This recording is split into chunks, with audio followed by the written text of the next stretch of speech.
오늘의 10분 말씀 누가복음 23장 1절부터 12절입니다. 전 본문에서 베드로는 예수님을 3번 부인함으로 본인의 죄악됨과 연약함을 철저하게 깨닫게 되었습니다. 그리고 그는 예수님의 말씀대로 본인의 연약함을 받아들이고 나중에는 예수님께 돌아와 다른 형제들을 굳건히 세우게 됩니다. 그리고 외형적으로는 종교 지도자들이 예수님을 죽음으로 몰아가는 것처럼 보이지만 영적인 전쟁에서는 예수님께서 주도권을 절대로 빼앗기지 아니하시고 십자가에 죽으러 가시고 있습니다. 오늘 본문은 유대의 종교 지도자들이 날이 밝자 예수님을 처형시키기 위해 사형 권한이 있는 로마 총독 빌라도에게 찾아갑니다. 그리고 총독 빌라도는 예수님으로부터 처형시킬 만큼의 죄를 찾지 못하고 예수님의 첫 사형 무대였던 갈릴리 지역에 있는 분봉왕 헤롯에게 보냅니다. 오늘 본문은 사람의 정치적인 모습들을 보여주고 있습니다. 정치는 국가를 건강하게 운영하기 위한 활동들을 말합니다. 하지만 죄로 물든 정치는 공동체의 이득이 아닌 개인의 이득을 위해 활동하는 정치로 전략합니다. 여러분들의 삶은 어떠하신가요? 믿음의 생활은 정치가 되어서는 안 됩니다. 믿음의 생활은 인간의 전략이 우선이 아니라 신뢰와 섬김의 자세가 기본이 되어야 합니다. 예수님과의 관계에서 나만의 이득을 위해 그분을 믿는다면 우리는 오늘 본문에서 나오는 종교 지도자들, 총독, 그리고 분봉왕과 다를 것이 없습니다. 오늘 본문을 통해 혹시 내가 믿음을 가지고 정치를 하는 건 아닌지 아니면 하나님과 동행하는 자인지를 점검해 보시길 바랍니다. 오늘 본문에는 세 그룹의 정치 그룹들이 있습니다. 첫 번째, 유대의 종교 지도자들, 두 번째, 총독 빌라도, 세 번째, 분봉왕 헤롯입니다. 유대의 종교 지도자들은 하나님의 아들이라 말하는 예수님이 없어져야 본인들에게 이득이 됩니다. 그리고 그 당시 총독 빌라도의 임무는 그 지역의 질서를 유지하고 그 지방 군대 부대를 지휘하고 그가 관할하는 지역 사람들의 생사를 결정할 수 있는 권한을 가진 사람이었습니다. 그렇기 때문에 종교 지도자들은 그에게 예수님을 가장 먼저 끌고 갔던 것이었습니다.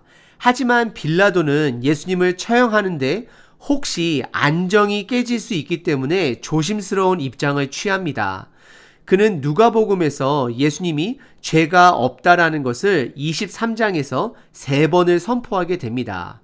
하지만 그는 예수님을 보호하기 위해서가 아니라 본인의 정치적 입장 때문이었습니다. 그리고 세 번째 그룹은 분봉왕 헤롯입니다. 그의 아버지는 헤롯 대왕으로 처음에는 빌라도처럼 갈릴리 지역에 있는 총독으로 있었지만 로마 황제 아구스토를 통해 유대인의 왕으로서의 임명을 받게 되었습니다. 오늘 본문에 나오는 분봉왕 헤롯은 헤롯 대왕의 둘째 아들로 본명은 안티파스입니다. 이 역시 본인이 담당하고 있는 갈릴리 지역의 질서를 유지하며 로마 황제에게 잘 보여 더 높은 곳으로 가길 원했던 정치적인 사람이었습니다. 하지만 예수님은 이런 정치적인 사람들에 둘러싸여 그들은 각각 힘을 갖고 파워게임을 하고 있지만 정작 예수님은 이들이 보지 못하는 영적 전쟁에서 주도권을 빼앗기지 아니하시고 십자가를 향하여 가고 있는 온전한 구세주의 모습을 성경은 보여주고 있습니다. 오늘 본문은 크게 두 가지로 나눌 수 있습니다. 첫 번째는 유대 지역을 담당하는 빌라도 앞에 예수님께서 신문을 받습니다. 그리고 두 번째는 예수님께서 헤롯에게 신문을 받게 됩니다. 첫 번째 이야기는 1절서부터 5절 유대의 관할자인 빌라도에게 예수님께서 신문을 받습니다. 평상시 빌라도는 남쪽 해변 도시 가이사에 주둔하고 있지만 6월절은 이동인구가 많은 예루살렘에 머물며 그 도시의 질서를 담당하고 있었습니다. 1절에 무리가 즉 사내들인 종교 지도자들이 예수를 빌라도에게 끌고 갔다 성경은 말합니다. 이것은 누가복음 18장 32절 예수님의 예언, 인자가 이방인들에게 넘겨져 희롱을 당하고 능욕을 당하고 침뱉음을 당하겠으며를 이루는 구절입니다. 이 예언의 성취는 예수님의 주도권을 보여주고 있습니다.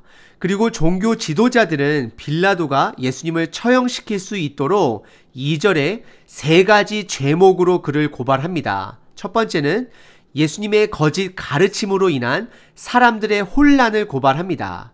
하지만 예수님은 하늘 나라를 선포하셨던 것이었습니다.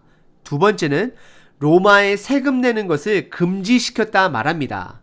예수님은 가이사의 것은 가이사에게 그리고 하나님의 것은 하나님께 선포함으로 로마에 세금 내는 것을 금지시킨 적이 없으십니다. 그리고 세 번째는 자칭 왕 그리스도라는 죄목으로 고발합니다.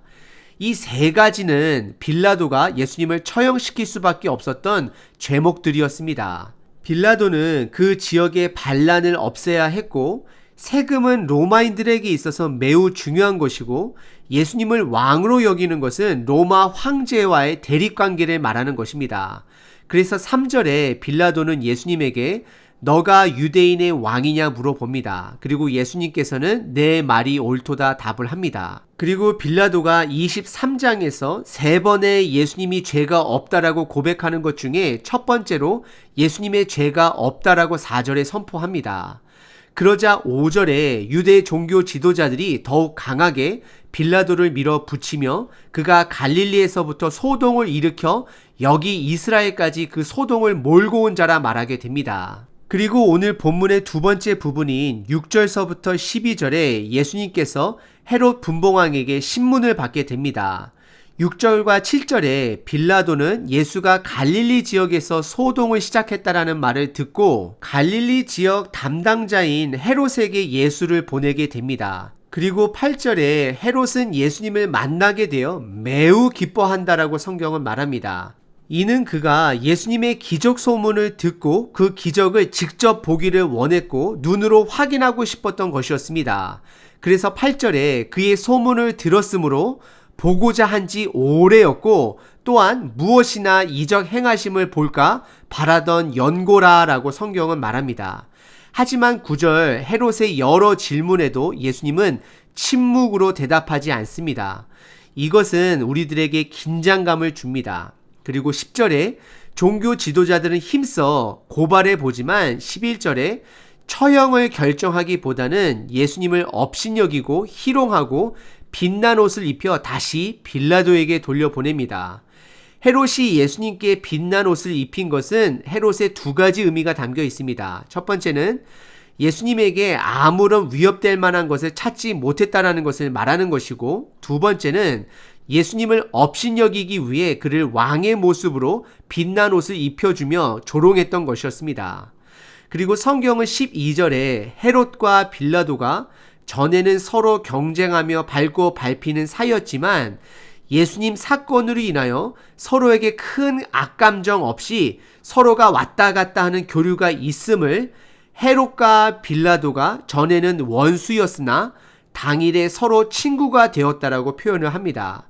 빌라도나 헤롯이나 예수님에게는 그들을 대항할 군대도 없고 힘없는 한 중년의 유대 종교 지도자 중 한 명으로 여겼을 것입니다. 헤롯과 빌라도 둘 다 그 시대의 악한 자들의 상징입니다. 헤롯은 침례 요한의 목을 쳐서 본인의 딸에게 주었던 자였고 빌라도는 최종적으로 예수님께 십자가형을 허락한 자로 성경은 기록합니다. 이 두 사람은 본인의 이득을 위해서는 정치적으로 예수님을 서로에게 보내기도 하고 죽일 수도 있었던 사람들이었습니다. 그리고 종교 지도자들도 본인들의 힘과 이들의 권세를 이용하여 예수님을 처형시키게 됩니다. 오늘 본문은 종교 지도자들도 빌라도도 헤롯도 모두가 다 본인의 이득을 위해 정치하는 모습들을 보여줍니다. 하지만 예수님은 이들의 이권 다툼 속에서도 아무런 죄가 없으시지만 그들의 조롱과 수모를 다 받아들이십니다. 죄성이 많은 사람들이 모이다 보면 우리는 어쩔 수 없이 정치적인 모습을 드러내고 발견합니다. 교회 안에도 마찬가지입니다. 고린도 교회에서도 보시면 나는 바울파다 아볼로파다 서로 파당을 만들며 정치적 성격을 띠는 것을 볼 수 있습니다. 우리가 정치적 종교인이 되지 않으려면 오늘 본문을 통해 두 가지를 기억하셔야 합니다. 첫 번째는 정치인들은 본인의 이득에 집중하지만 예수님은 타인의 생명에 집중하십니다. 여러분들은 본인의 이득을 위해 예수님과 교제를 하시나요? 아니면 타인의 생명을 위해 헌신하는 삶을 살고 계신가요? 두 번째는 하나님 아버지를 끝까지 신뢰해야 하는 것입니다. 예수님은 지금 수많은 악한 정치적 그룹에 둘러싸여 있습니다. 그럼에도 불구하고 예수님은 침묵으로 하나님의 뜻을 이루어가고 있습니다. 이것은 하나님 아버지를 신뢰하기 때문에 가능한 것입니다. 하나님의 아버지의 뜻은 하나님의 때에 드러날 것입니다. 우리는 이것을 신뢰해야 하는 것입니다.